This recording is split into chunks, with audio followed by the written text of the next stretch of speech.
Bonjour à tous, je suis très heureuse de vous retrouver aujourd'hui pour ce nouveau projet qui s'appelle les 5 erreurs que nous faisons fréquemment, nous parents, en famille.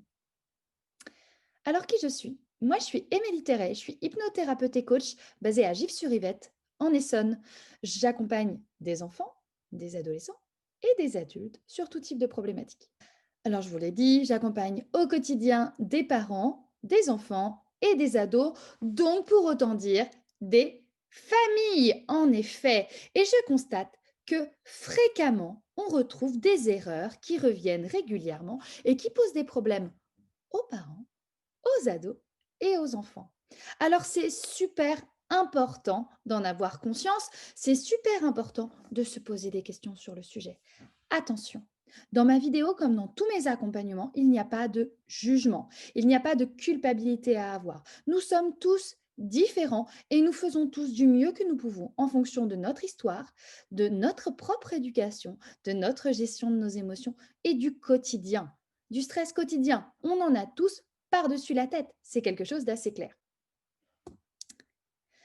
Alors, ces 5 erreurs fréquemment commises, lesquelles sont-elles? Alors, la première, elle consiste à, tintin, la une, ne pas écouter les enfants. C'est super important d'être attentif à nos enfants. Ils ont toujours le chic pour nous parler à des moments complètement inopportuns. Au moment d'aller se coucher, au moment d'être à table, au moment, je ne sais pas moi, sur les toilettes ou pendant le bain, peu importe. Il est important de déterminer si le moment où votre enfant vous parle, c'est le moment où vous êtes apte à entendre le message qu'il a à vous le donner. C'est clair. Maintenant, il est important d'établir des temps de parole. En effet, nos enfants ont des choses à nous dire. Nos enfants ont des choses à nous expliquer. Le fait de ne pas les écouter signifie qu'on les nie. Un peu comme si on leur disait: Hey, retourne dans ta grotte, moi je ne veux pas t'écouter. Ce que tu dis n'a pas d'importance. Et ça, c'est un petit peu embêtant. Ce qu'on souhaite, c'est que nos enfants aient confiance en eux, qu'ils aient de l'estime d'eux-mêmes, qu'ils se sentent reconnus en tant qu'eux-mêmes. Si on agit de cette manière-là, comment vont-ils revenir vers nous? Comment pourrons-nous garder ce lien? Alors je sais, c'est pas simple. On est très rapidement pris par le quotidien, par tout ce qui se passe dans nos vies, par nos propres soucis, par le repas, par le fait qu'il est l'heure de manger, par le fait qu'il est 21h30, par le fait qu'on voudrait avoir une soirée. Ok, mais trouvez des moments pour écouter vos enfants. Montrez-leur qu'ils sont importants de cette manière-là. C'est très important pour eux. La deuxième erreur que je constate très souvent, c'est l'incohérence du cadre. Je m'explique. L'incohérence du cadre, en fait, c'est quand vous mettez un cadre, que vous mettez des règles et qu'il est incohérent. C'est-à-dire, par exemple, vous dites, allez, pas de bonbons la semaine. C'est décidé, les bonbons, c'est pas très bon pour les dents, c'est pas bon pour la santé, pour l'excitation des enfants, donc je décide de ne pas donner de bonbons à mes enfants le week-end. La semaine, vous vous promenez au magasin et votre fils se roule par terre de rage et vous craquez, vous lui donnez d'acheter un paquet de bonbons. Qu'est-ce que ça veut dire? Qu'est-ce que ça signifie? Qu'est-ce que l'enfant entend dans ce cadre-là? Comment est-ce qu'il va réussir à gérer son émotion ou sa frustration la prochaine fois que vous résisterez jusqu'au bout? Dans l'incohérence, on a aussi autre chose. On a la règle qu'on donne à nos enfants et on a la règle qu'on s'inflige à nous-mêmes. Alors oui, les parents ne sont pas comme les enfants. Alors oui, il y a des règles différentes. Mais quand vous dites à vos enfants pas d'écran la semaine, tâchez d'éviter d'en avoir vous aussi, ou en tout cas de le limiter. Parce qu'on parlait tout à l'heure de ne pas écouter l'enfant. Mais au moment où on est nous-mêmes devant nos smartphones ou devant notre télé, à ce moment-là, est-ce qu'on les écoute? Et quand nous-mêmes, on leur interdit d'avoir ces écrans et que nous-mêmes, on est hébétés devant nos smartphones ou nos télés, à ce moment-là, comment ça se passe en vrai? Alors la troisième erreur qu'on retrouve ultra fréquemment, c'est le fait de crier crescendo. Haha. Je suis sûre qu'on est tous dans ce cas-là. Je suis quasiment convaincue qu'il n'y a pas un parent à qui ce n'est pas arrivé. Vous savez, le moment où l'enfant désobéit, fait une bêtise et où on se met à s'énerver et où il nous répond, où l'adolescent nous répond et où ça commence à monter et ça monte en mayonnaise. Et stop! Le fait de crier crescendo n'a jamais rien apporté à personne, à part de s'énerver mutuellement et de monter ce niveau de stress. Qui dit s'énerver dit monter le cortisol, c'est l'hormone du stress. Ça n'a jamais rien apporté à personne. Maintenant, exprimer son mécontentement et mettre le cadre, ça, ok. Dire à notre enfant qu'on n'est pas ok avec ce qu'il a fait et comment il est sorti du cadre, ça me semble complètement cohérent. Maintenant, la question, c'est la manière dont on le fait, c'est la manière dont on encadre son enfant, c'est la manière dont on se positionne par rapport à ça.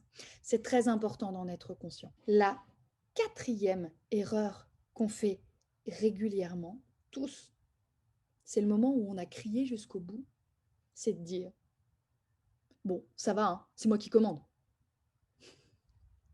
Est-ce que vous vous souvenez, quand nous, on était enfants, à quel point ça nous faisait du mal, en fait, ce truc-là? Parce que globalement, ça veut dire un petit peu comme le fait qu'on n'écoute pas nos enfants, hein. Ça veut dire hey, t'existes pas, toi, c'est moi qui décide. Ok, alors certes, il y a un cadre à mettre. Certes, c'est souvent aux parents de les mettre. Et c'est les parents, les adultes, à mettre ce cadre. Le but, notre but et notre objectif à nous, parents, c'est d'être capable de mettre ce cadre, mais tout en étant capable de donner du sens à ce cadre et d'expliquer les raisons de ce cadre. Donc, ça n'est jamais de dire « Hey, c'est moi qui décide ». C'est simplement de dire « Ce que je décide, c'est pour ton bien. Donc, aujourd'hui, tu n'as pas le choix que de respecter la règle. » Mais ça n'est pas « Hey, c'est moi qui décide ». Qu'est-ce que ça change? Ça change qu'en me positionnant en « C'est moi qui commande », je me positionne en supérieur. Je me positionne en « J'exige quelque chose de toi ».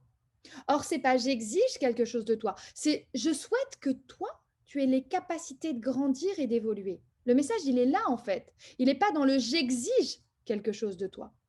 C'est pour ça que le hey, c'est moi qui commande n'est pas toujours adapté. Et c'est important de remettre du sens et de la communication dans la manière dont vous agissez avec vos enfants au quotidien. La cinquième erreur que nous faisons tous, nous parents, régulièrement, c'est de vouloir changer notre enfant ou notre ado. Notre enfant ou notre ado a un caractère, il a un positionnement, il a une manière de vivre, il a des choix, il aime certaines choses. Ça n'est pas vous, enfant. C'est un individu à part entière, avec ses joies, ses peines, ses plaisirs. C'est lui, ça lui appartient. Et c'est ça qui est essentiel. C'est de le reconnaître lui tel qu'il est, là où il fait des belles choses, là où ça se passe bien. Et pas de le comparer avec soi-même, avec le tonton, la tata ou le voisin. C'est pas parce que le voisin, lui, a des bonnes notes en maths que votre fils aura forcément des bonnes notes en maths. C'est pas parce que la fille de la voisine est super forte en danse que votre fille sera super forte en danse.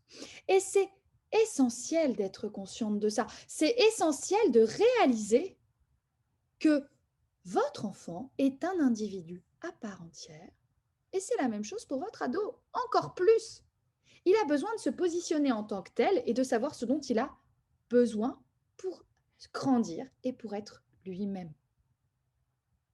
Alors, ces 5 erreurs que nous faisons fréquemment, c'est de ne pas les écouter, d'être incohérent par rapport à notre cadre, de s'énerver en criant crescendo, de dire c'est moi qui commande, et de vouloir changer ou comparer nos enfants. Si vous faites attention à ces 5 erreurs que nous faisons tous fréquemment, vous avez toutes les chances de mieux gérer votre quotidien. Et si vous avez envie d'aller plus loin, je vous propose d'aller voir, juste en dessous de cette vidéo, le lien vers le kit des premiers secours d'une famille apaisée. C'est un e-book que j'ai créé en me basant sur mon expérience, en ce que j'ai pu voir dans mes accompagnements au quotidien, pour pouvoir vous aider à trouver des trucs et astuces simples et efficaces pour pouvoir mieux accompagner vos enfants, pour pouvoir mieux les écouter, pour pouvoir mieux communiquer avec eux et pour pouvoir mieux les accompagner dans la gestion de leurs émotions et dans l'accueil inconditionnel de ce qu'ils vivent, simplement pour trouver plus de paix au quotidien, simplement pour trouver plus d'apaisement et avoir une vie de famille plus sereine. Voilà, J'ai hâte de vous lire, j'ai hâte d'avoir vos retours sur ce kit et sur cette vidéo. N'hésitez pas à me mettre un petit commentaire en dessous, n'hésitez pas à me faire un petit message privé, je suis à votre disposition, que ce soit par mail, sur mon site ou que ce soit par SMS. À très vite, je vous souhaite une très bonne journée. À bientôt.